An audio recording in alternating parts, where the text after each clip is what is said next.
కడప జిల్లాలో మహానాడు కార్యక్రమం అంగరంగ వైభవంగా కొనసాగుతుంది. అయితే మనతో మాట్లాడడానికి సింగనమల ఎమ్మెల్యే శ్రావణి గారు ఉన్నారు. మేడం చెప్పండి, ఈరోజు జరుగుతున్నటువంటి మహానాడు ఎలా ఉండబోతుంది? చాలా అద్భుతంగా ఉందండి. ఒక పండగ వాతావరణాన్ని, పసుపు మయాన్ని కడప జిల్లాలో చూస్తూ ఉన్నాము. రాయలసీమ వాసిగా డెఫినెట్గా చాలా సంతోషంగా ఉంది. మా అధినేత ముఖ్యమంత్రి నారా చంద్రబాబు నాయుడు గారు రాయలసీమకి ఇస్తున్నటువంటి ప్రాధాన్యత ఈరోజు ఒక తెలుగుతనాన్నే ఉట్టిపడతా ఉంది. అండ్ ప్రతి ఏటా కూడా అన్న ఎన్టీఆర్ జయంతి గారి సందర్భంగా మే నెలలో చేసుకున్నటువంటి మహానాడు కూటమి ప్రభుత్వం ఏర్పడిన తర్వాత మేము ఎమ్మెల్యే అయినాక మొట్టమొదటిసారిగా ఈ కార్యక్రమానికి ఉన్నాను. అండ్ చాలా గర్వంగా భావిస్తూ ఉన్నాను. అంటే మేడం, ఈరోజు జరిగే మహానాడు కార్యక్రమంలో యూత్కి పెద్దపీట వేస్తారు అని చెప్తూ ఉన్నారు. నారా లోకేష్ కూడా కీలకమైనటువంటి బాధ్యతలు అప్పచెప్పే అవకాశం ఉందని చెప్తూ ఉన్నారు. ఎలా ఉంది? మేమందరం కూడా అలా ప్రజల నుంచి వేచి చూస్తూ ఉన్నామండి. ఖచ్చితంగా మా లోకేష్ అన్న గారికి ఒక మంచి పొజిషన్ వస్తుందని కూడా మేమంతా కూడా నమ్ముతూ ఉన్నాము.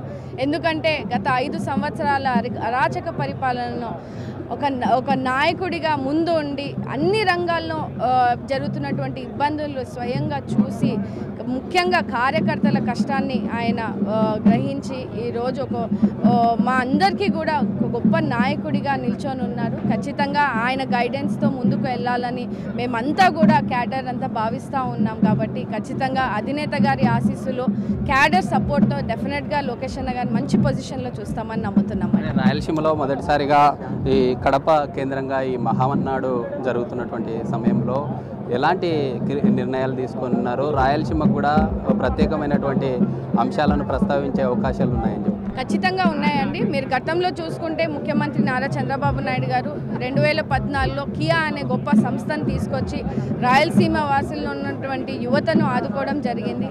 అప్పుడు వేసిన బీజానికి ఇప్పుడు కొన్ని వేల లక్షల ఉద్యోగాలు ఇప్పిస్తూ ఉన్నాము.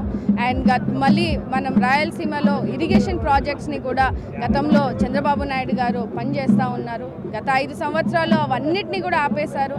కంపెనీస్ అన్నీ కూడా తరిమి కొట్టారు. అనంతపురం జిల్లా నుంచి జాకీ సంస్థని తరిమి కొట్టారు. అలా కాకుండా ఈసారి మన ముఖ్యమంత్రి నారా చంద్రబాబు నాయుడు గారు, లోకేష్ అన్న గారు చొరవ తీసుకొని సోలార్ ఎనర్జీకి ముందుకు తీసుకురావడము, రాయలసీమ ప్రాంతానికే కూడా నీళ్ళు అందించాలనే ధ్యేయంతో కూడా ఈరోజు మళ్ళీ ఆ ఇరిగేషన్ ప్రాజెక్ట్స్ అన్నీ కూడా రీస్టార్ట్ చేయడం జరిగింది.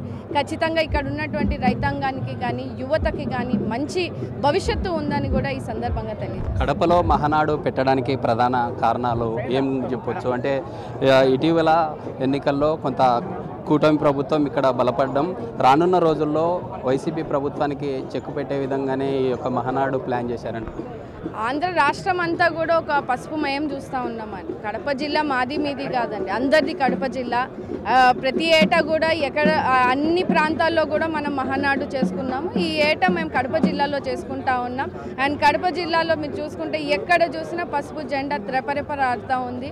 అదేవిధంగా ఇక్కడ ప్రజలు ఇచ్చిన మ్యాండేట్ ప్రకారంగా మా కార్యకర్తలు కానీ తెలుగుదేశం పార్టీ కానీ ఇక్కడ ఖచ్చితంగా కంచుకోట లాగా చేసుకునే విధంగా కూడా మేము పనిచేస్తామని తెలియజేస్తాం. అయితే చూస్తూ ఉన్నాము, ఈ కడపలో జరుగుతున్నటువంటి మహానాడు కార్యక్రమానికి ప్రజాప్రతినిధులు కావచ్చు, పబ్లిక్ పూర్తి స్థాయిలో ఇక్కడికి చేరుకుంటున్నటువంటి పరిస్థితి. అయితే రానున్న రోజుల్లో ఖచ్చితంగా ఉన్నటువంటి కూటమి ప్రభుత్వం రానున్న రోజుల్లో కూటమి ప్రభుత్వం క్లీన్షిప్ దిశగా ముందులు అడుగులు వేయబోతుంది. ఎలాగైనా ఖచ్చితంగా రానున్న రోజుల్లో కూటమి ప్రభుత్వానికే ప్రజలు పెద్ద పీటగా బీజం వేసే అవకాశాలు ఉన్నాయంటూ బండారు శ్రావణి తెలుపుతున్నటువంటి పరిస్థితి అయితే కనిపిస్తూ ఉంది. వీడియో జర్నలిస్ట్ రాజుతో శ్రీరామ్, బిగ్ టీవీ, కడప నుంచి.